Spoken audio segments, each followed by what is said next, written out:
বিসমিল্লাহির রহমানির রহিম।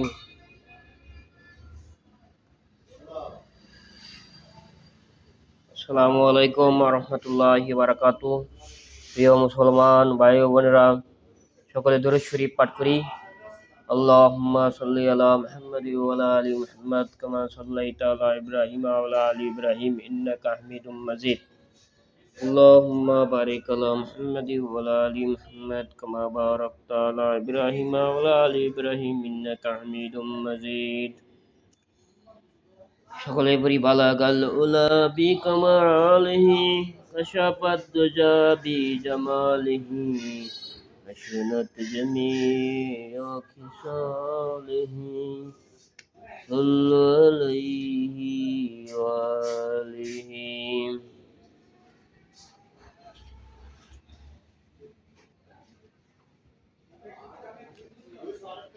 ফাজাইলে কোরআন থেকে আলোচনা করব। এখন একটা হাদিস পড়লে 1000 নফল নামাজের সওয়াব পাওয়া যায়। ফাজাইলে কোরআন থেকে একটা হাদিস পড়লে 1000 নফল নামাজের সওয়াব পাওয়া যায়, এবং এই একটা হাদিস শুনলে 1000 নফল নামাজের সওয়াব পাওয়া যায়। ওই নিয়তে শুনবো, নিজে আমল করব, অপর ভাইয়ের নিকট পৌঁছে দেওয়ার নিয়তে পড়বো এবং শুনবো ইনশাআল্লাহ। বিসমিল্লাহির রহমানির রহিম।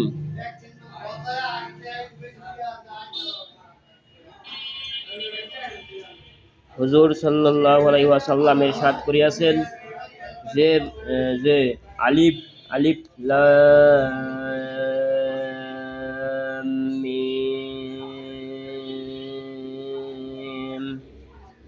পুরাটা একটি অক্ষর নয়, বরং আলিফ লাম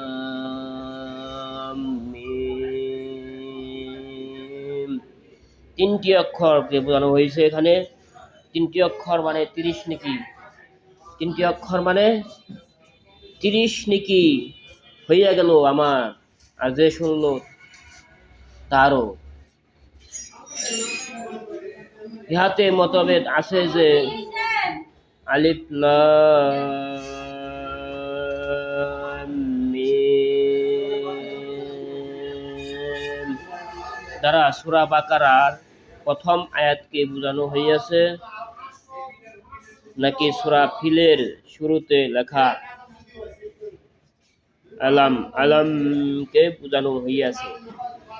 সূরা বাকারার প্রথম আয়াতকে বোঝানো হইলে বাহ্যিকভাবে অর্থ হইল যে লিখিত অক্ষর ধর্তব্য হইবে, আর যেহেতু 3টি হরফই লেখা হয় তাই 30টি নেকি হইবে।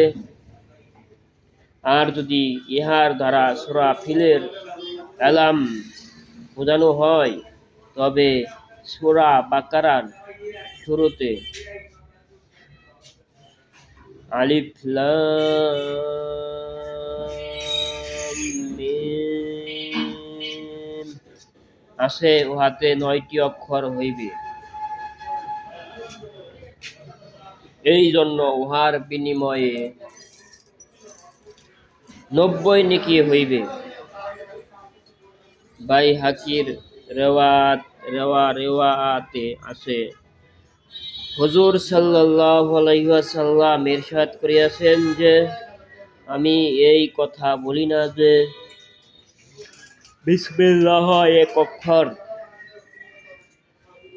বরং বা শিন মিম অর্থাৎ প্রত্যেকটি আলাদা আলাদা অক্ষর।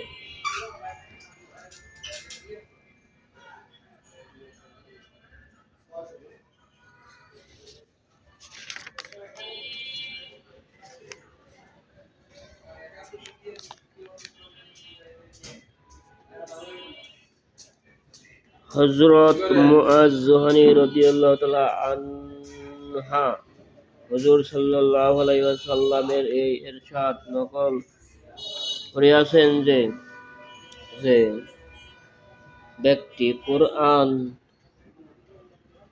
পড়িবে এবং উহার উপর আমল করিবে, তাহার পিতামাতাকে কিয়ামতের দিন এমন একটি মুকুট পরানো হইবে, যাহার আলো সূর্যের আলো হইতেও বেশি হইবে।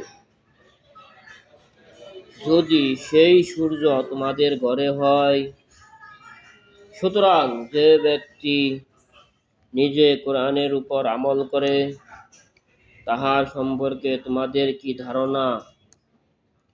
অর্থাৎ কোরআনে পাক পড়ার এবং উহার উপর আমল করার বরকত এই যে কোরআন পাঠকারী মাতা পিতাকে এমন মুকুট পরানো হইবে, যাহার আলো সূর্যের আলো হইতেও অনেক বেশি হইবে। যদি সেই সূর্য তোমাদের ঘরে হয়, অর্থাৎ সূর্য এত দূর হইতেও কত বেশি আলো দেয়, আর যদি উহা তোমাদের ঘরের ভিতর আসিয়া যায়, নিঃসন্দেহে উহার আলো ও চমক আরো বহুগুণ বাড়িয়া যাইবে। সুতরাং কোরআন পাঠকারীর মাতা পিতাকে যে মুকুট পরানো হইবে, উহার আলো ঘরে উদিত হওয়া সূর্য হইতেও বেশি হইবে। আর যখন তেলাওয়াতকারীর পিতামাতার জন্য এত বড় সম্মান রহিয়াছে, তখন স্বয়ং তেলাওয়াতকারীর প্রতিদান কত বড় হইবে, তাহা নিজেই অনুমান করিয়া নিতে পারে। যাহারা উসিলা তাহাদেরই যখন এত মর্যাদা, তখন আসল পরনেওয়ালার মর্যাদা আরো বহুগুণ বেশি হওয়াই স্বাভাবিক। মাতা পিতাকে এই সম্মান শুধু এই জন্যই দেওয়া হইবে যে তাহারা সন্তানের জন্ম ও শিক্ষার মাধ্যম হইয়াছে। সূর্য ঘরে হওয়া সম্বন্ধে যে উপমা দেওয়া হইয়াছে, উহাতে সূর্য নিকটবর্তী হওয়ার কারণে আলো অধিক অনুভূত হওয়া ছাড়া একটি সূক্ষ্ম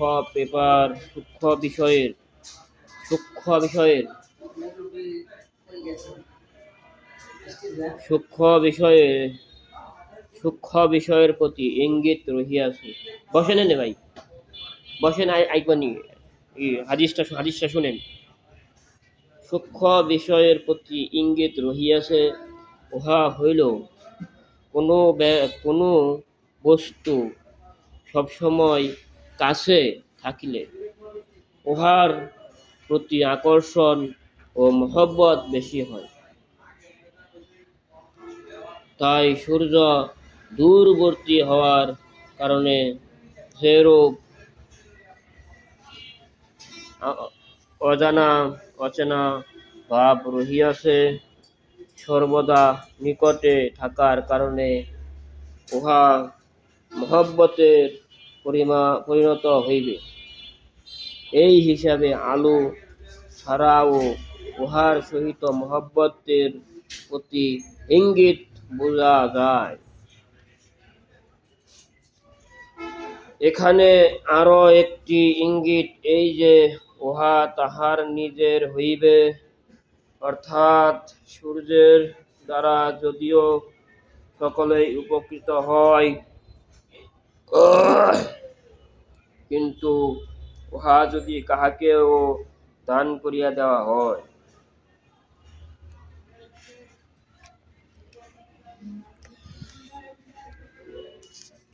তবে উহা কত বড় গৌরবের বিষয় হইবে।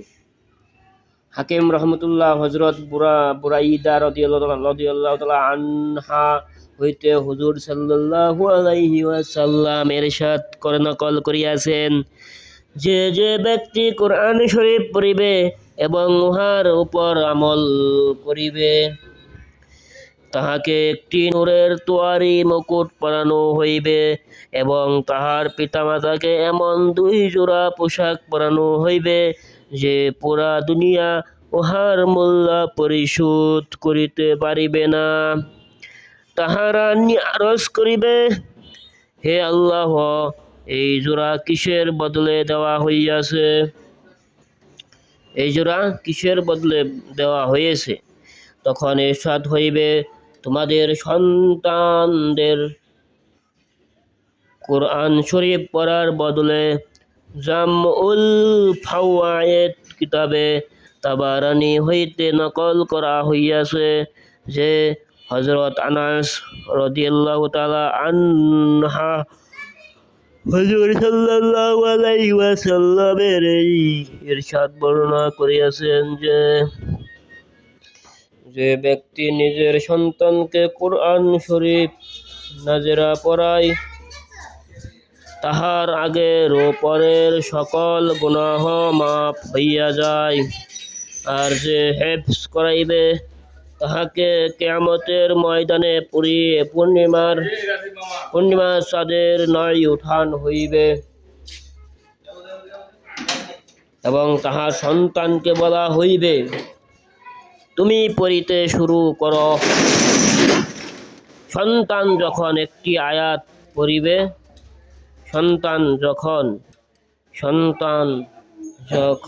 সন্তানকে বলা হইবে, তুমি পড়িতে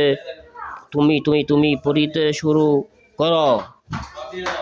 সন্তান যখন একটি আয়াত পড়িবে তখন পিতার একটি মর্যাদা উন্নত করা হইবে। এইভাবে সমস্ত কোরআন শরীফ পূর্ণ হইবে। সন্তান কোরআন শরীফ পড়িলে পিতা এই সব মর্যাদার অধিকারী হইবে। কথা এখানে শেষ নয়।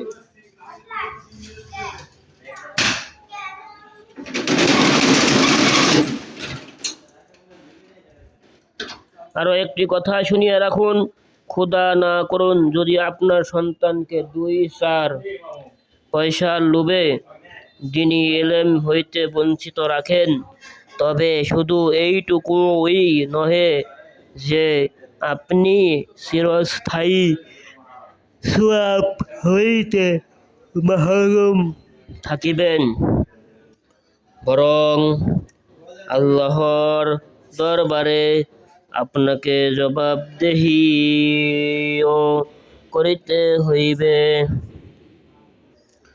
আপনি এই বয়ে যে মৌলবী ও হাফেজগণ লেখাপড়ার পর মসজিদের মোল্লার মানুষের দয়ার ভিখারি হওয়া যায়, আপনার আদরের সন্তানকে ইহা হইতে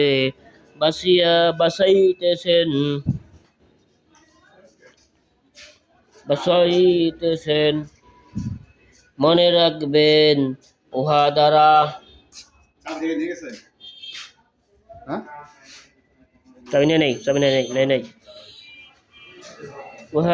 আপনি তাহাকে তো চিরস্থায়ী বিপদে ফেলিতেছেন,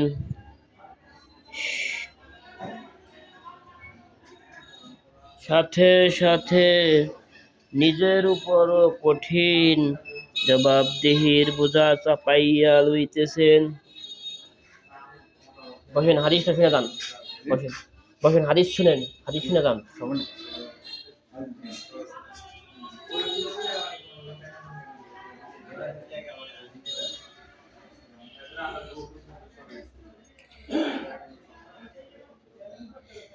চিরস্থায়ী বিপদে ফেলিতেছেন, সাথে সাথে নিজের উপরও কঠিন জবাবদিহির বোঝা চাপাইয়া লইতেছেন।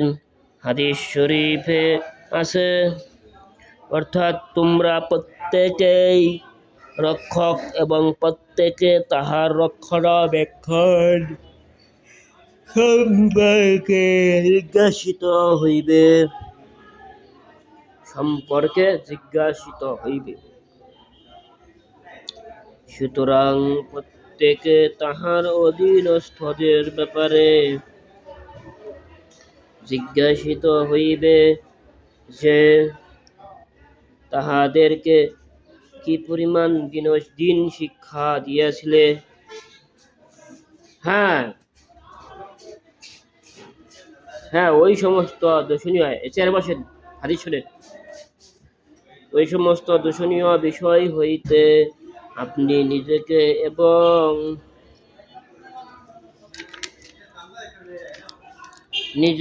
সন্তানদেরকে বাঁচাইবার চেষ্টা করুন। কিন্তু কোনের ভয়ে কাপড় না পরা কোনো বুদ্ধিমানের কাজ নয়, তবে কাপড় পরিষ্কার রাখার অবশ্যই চেষ্টা করা চাই। মোট কথা, যদি সন্তানকে দীনদারির যোগ্যতা শিক্ষা দেন, তবে আপনি জবাবদিহিতার হইতে রক্ষা পাইবেন। তদুপরি সে যতদিন জীবিত থাকিয়া নেক আমল করিবে এবং আপনার জন্য দোয়া ও ইস্তেগফার করিবে, এইগুলি আপনার মর্যাদা বৃদ্ধির কারণ হইবে। কিন্তু যদি দুনিয়ার খাতিরে সামান্য দু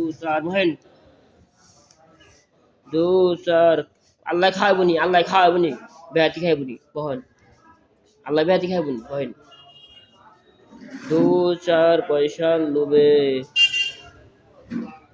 তাহাকে দ্বীনী শিক্ষা হইতে মাহরুম রাখেন, তবে শুধু এতটুকুই নয় যে আপনাকে নিজের কৃতকর্মের ফল ভোগ করিতে হইবে, বরং তাহার দ্বারা সংঘটিত যাবতীয় অন্যায় আচরণ আপনার আমল নামায় লিপিবদ্ধ হইবে। আল্লাহর ওয়াস্তে নিজের অবস্থার প্রতি রহম করুন। দুনিয়ার জীবনে যে কোনো অবস্থায় কাটিয়া যাইবে, আর মৃত্যু যে কোনো দুঃখ কষ্ট বেদনায় পরিসমাপ্তি ঘটাইবে। কিন্তু যে কষ্টের পর মৃত্যু নাই, সে কষ্টের কোনো সীমা নাই।